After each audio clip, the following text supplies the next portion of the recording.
You're listening to the Jaybird Watching Podcast, the official podcast of jaysjournal.com and fansided.com. We are the official ballroom chat for everything Toronto Blue Jays baseball, from game highlights to rumors and all the stuff in between. Here's your host, Craig Borden, with co-hosts Jason Lyons and Liz McGuire. Now let's talk some Toronto Blue Jays baseball.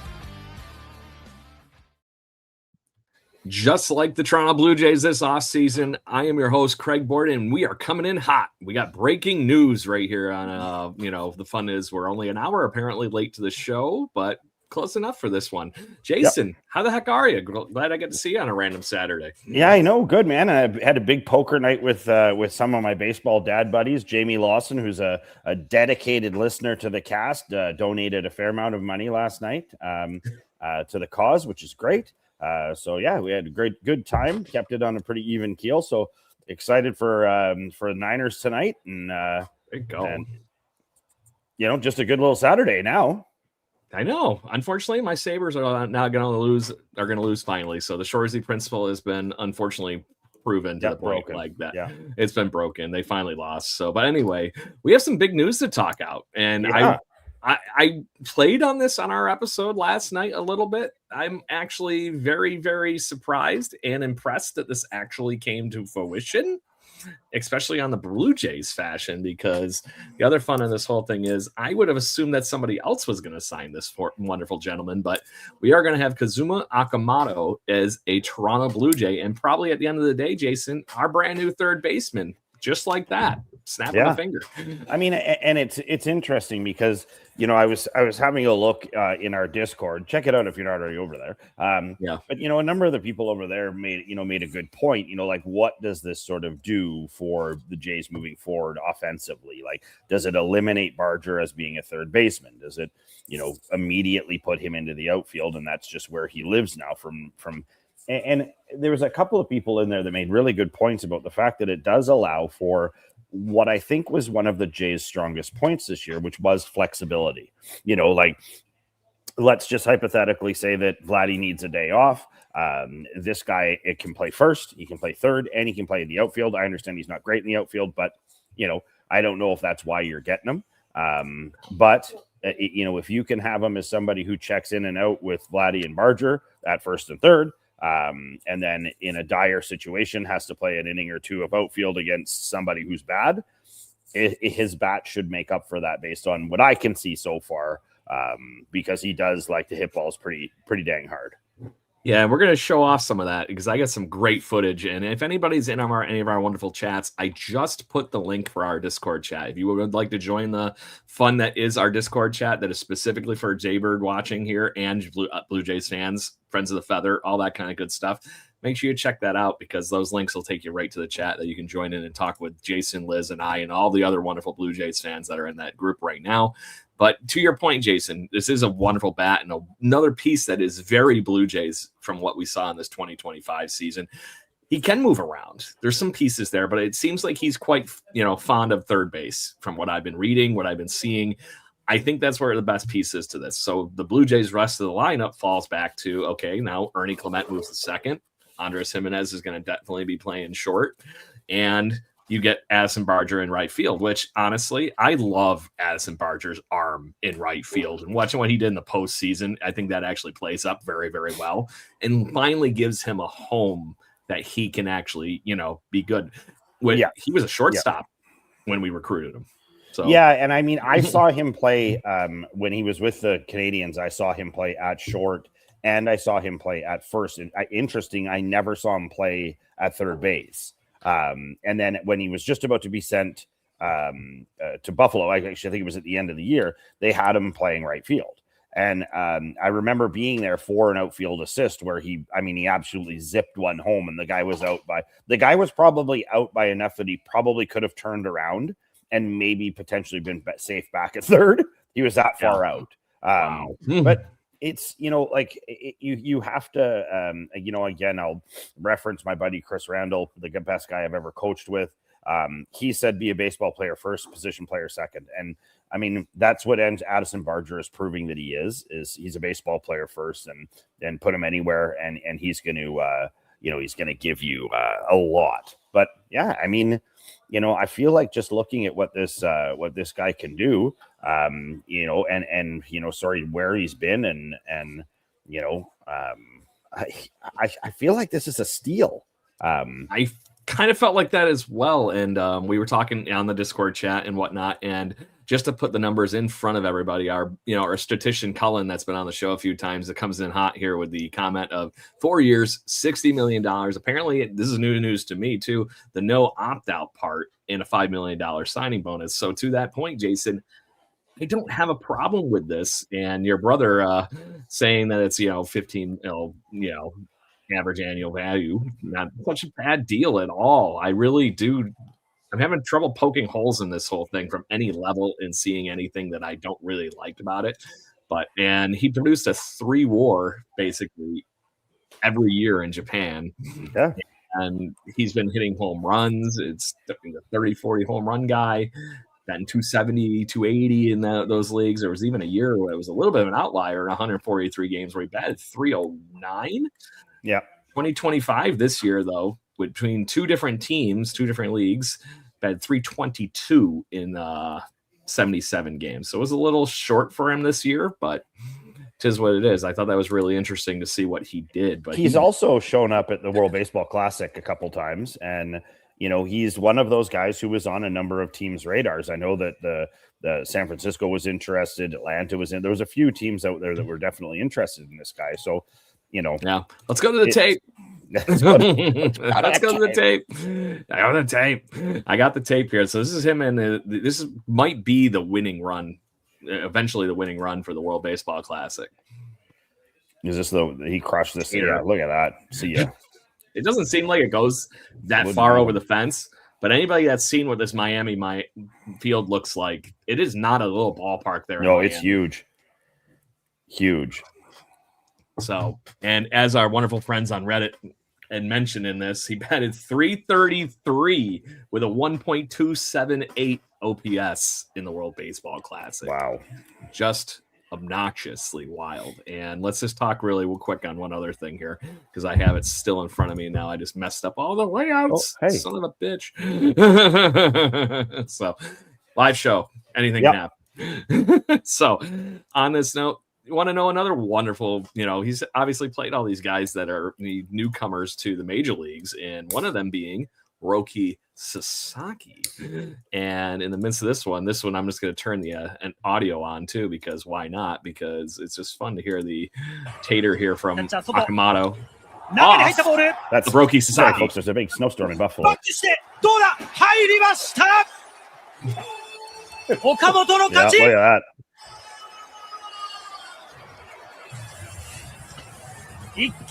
Fun. Just to say, he might have gotten a hold of that one, Jason. That was extra squid night, and but the fact that it's like, okay, he's faced Roki Sasaki, he's faced Shohei Ohtani, he's faced Yamamoto, that the Blue Jays had any clue of how to solve. Maybe our newest signee will have some inside tape on him on what might be what gets it done. Maybe. And see what happens on that avenue. But that could be the difference in the world sometimes. You never know. Yeah, one little thing. He has a great swing. I love that little weird, kind of like old Cal Ripken thing he does, where he's got the bat all the way out here and just kind of gets it going. But it's a very I find it interesting. Some of these guys, actually most of them, they come over with a traditionally 80s based American baseball player swing, or early 90s. You can see where they learned it. You can see, sort of what they've been taught in the different, different hand positions and pushbacks and push forwards. And it's amazing, to see the copycat styles of certain guys. And it makes it fun. It makes it, I like this invasion that's coming from all the other leagues right now. I'm all for it. More of it. Yeah. Let's find a guy in the Dutch league or something. There you go. I was talking about that with Eric Rosenheck in our Discord chat earlier too, and it's like it just shocks me that it's taken this long for them to sign somebody directly out of the Japan Baseball League, just because of the fact that we have had a lot of great Japanese players, and including the best interview in baseball, which is Munenori Kawasaki, and all these other guys. This was a nice way of them planting the flag, saying, hey, you know what? This is a great place to come play baseball. Why don't you all come up here? Toronto is a great city to have all the culture and that you can humanly think of, and just watch these guys play really, really well in a place that they can feel comfortable in. So, yeah, it's like I said, I think it's a lot of fun. Baseball is an incredibly worldly game. They have really embraced that worldly part of it over the last couple of years. And our good friend Brooke Knows Ball, she's down in she's down in the DR right now. I don't know who invited her down there, but whoever did, I'd love to go to the DR. I think it was a movie thing. Yeah, I think it probably was too. But yeah, I mean, it's it's. I was watching some of her footage from today, and it's so interesting to watch the diversity between all the different. Be fair, I don't think we know enough about the Japanese or Korean or any of those leagues players until they're put in front of us. And so I think it would be interesting this year if the MLB, and I think it would be smart if the MLB started selecting some of the top games to have them played, nationally in Canada and the US. So, you could start to get to recognize some of these people. And the other thing that it creates as well is it creates the opportunity for a kid who, maybe only gets an offer to a D3 school and doesn't really want to go to, Rhode Island Tech, but, would go over and play in Japan or play in Korea and start playing professionally while going to school. I think there's not enough of it sometimes. So I agree with you flat out, and I do think that we've seen just as many, like a Cody Ponce, the other gentleman we just signed from the KBO league, who was a monster over there, like literally. So it's great to see. So we got some fun going on in the chat here. I just want to make sure we happen, because we're going to just do a quick 15-minute here or so today, guys. So thank you very much for everybody jumping in and talking with us. So first things first, apparently Troy is also on our marketing team. He wants to make sure everybody hits those like, share, on the payroll buttons. He's on the payroll. So, and apparently he also is, that was not the one I was going to grab. He's also telling me to make sure that I don't tell him too much about to do anything, because I'm not really his dad. So thank you for telling us what to do. And I told you about the Discord. I think we're all even there. So, and then we got our buddy Cullen is in the wonderful fun that is, always here as our stat guy. Are we going to see any different types of poutine at the Sky Dome? That might be a little Japanese inspired. A little kimchi poutine or sushi. we have a thing out here called Japa Dog, and they've got all kinds of fun Japanese toppings on hot dogs. And I was a little weary the first time I went. I have gone many times. They are delicious hot dogs, and it's always a surprise. And Cullen, I knew there was a D1 college in Rhode Island. That's why I knew you were there, and I knew you would pick that up. Yep. There you go. Good deal. So in the midst of these other fun things, I'm getting flooded with comments. So I'm trying to get through a few of these people. So the first things first that we want to wrap up the show is is this still door open for Michael Tucker? Do we get Bo Bichette still? I think we get Bichette still, but I you know what? I've never been fully in on the Tucker thing. And I don't think that this signing, this certainly isn't Kyle Tucker. Let's not try and fool everybody into thinking that this is just a different Kyle Tucker. Obviously, this guy's never played in the majors before.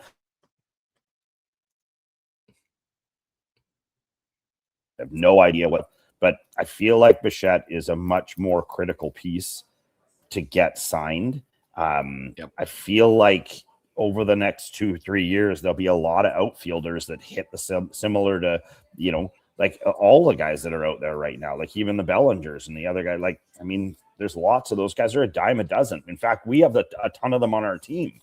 And so to think, we're maybe, going to throw another however many 30 million a year, 35 million a year, or whatever Tucker wants.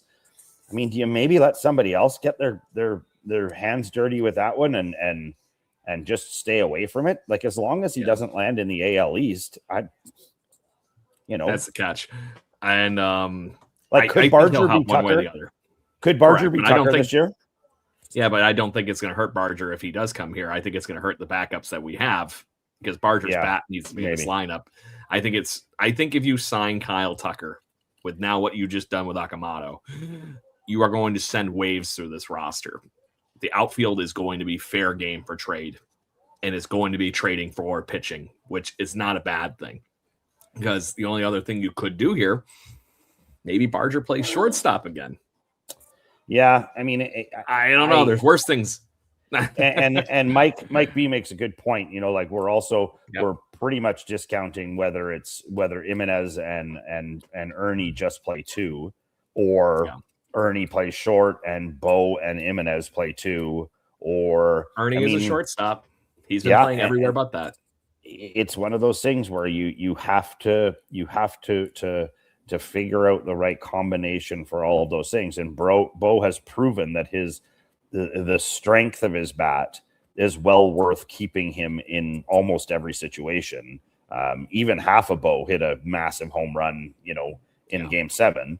And so, it's like, I love Jimenez and I love his defense, but again, he would be very attractive as a trade piece. There's lots of teams that need a sure-handed infielder that can basically play 2 or short.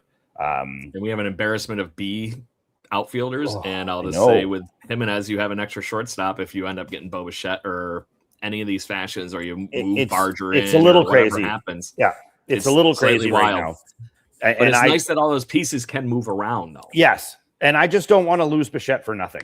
Like, let's call a spade a spade. Like, if even if we have to sign him and get him to agree to something shorter, and just be like, we're going to pay you max dollar, but it's going to be 3 years rather than 8 or 6 or whatever. Yeah. And then you look for somewhere to trade him. And then, you have to be able to get some value, especially for a guy that we have brought up. Like, you can't let someone go through.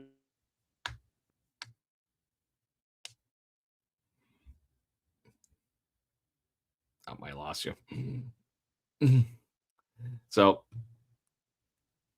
anyway, was that me or you? I think I might have lost you. I don't know. Either way, 50-50. So anyway, let's talk the last thing out. What's next? And I just wanted to make sure I said this, because to the point of what you were just talking about, I think the what next is going to be trades. If you're going to sign Bo or Kyle Tucker, you're going to have to trade somebody. And I think this is how Mason Miller happens.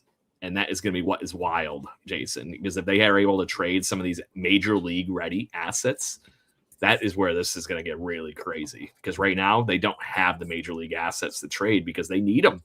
But if you all of a sudden sign Bo or Tucker, in addition to what you just did with Okamoto, this looks like some pieces move around a little bit easier, to the point where you can, oh my God, lose Miles Straw or somebody like that. That would be a nice throw in to a sweetener for a major league ready team that needs to trade somebody. And I have no idea what the San Diego Padres are doing, but they are not putting a baseball team on the field. The other thing that's become, a little more interesting this offseason is, like a team like the White Sox stepping up and actually making a couple of moves. Like, are they now prepared? Maybe. I mean, they have nothing but money at this point. They have gobs of money, and so they can make big trades where you maybe you're getting draft picks back, or even you're just getting cash back. I mean, cash helps, especially with a team, a roster, or a payroll like the Jays are going to have. So I mean, and of course, Oakland isn't going to want to go to Vegas and not have more stars than they have. I mean, they are going to get hungry and go after some of these guys. And I mean, when does Vegas go to Vegas? 2 years from now? Next year, I think. I thought it was the 2027 season. So, I mean, what makes a bigger splash? Like a guy like Bo Bichette being signed as your marquee player for, when they become the Vegas team. I mean, his dad's from down there. Their family's all down in the sort of Nevada, Arizona, all that, area. And so, I mean, you've got a lot of that stuff. There's some other outside of regular baseball tangibles, to your exact point, that are playing into a lot of this. Yep. And it's going to be very interesting to see where those pieces move, because 100%. To your point, it's going to be crazy. And then you got also teams that are just like, I've been sitting here going, why the hell aren't we looting the St. Louis Cardinals right now? Brandon Donovan would be a great addition. Jojo Reyes would be a great addition.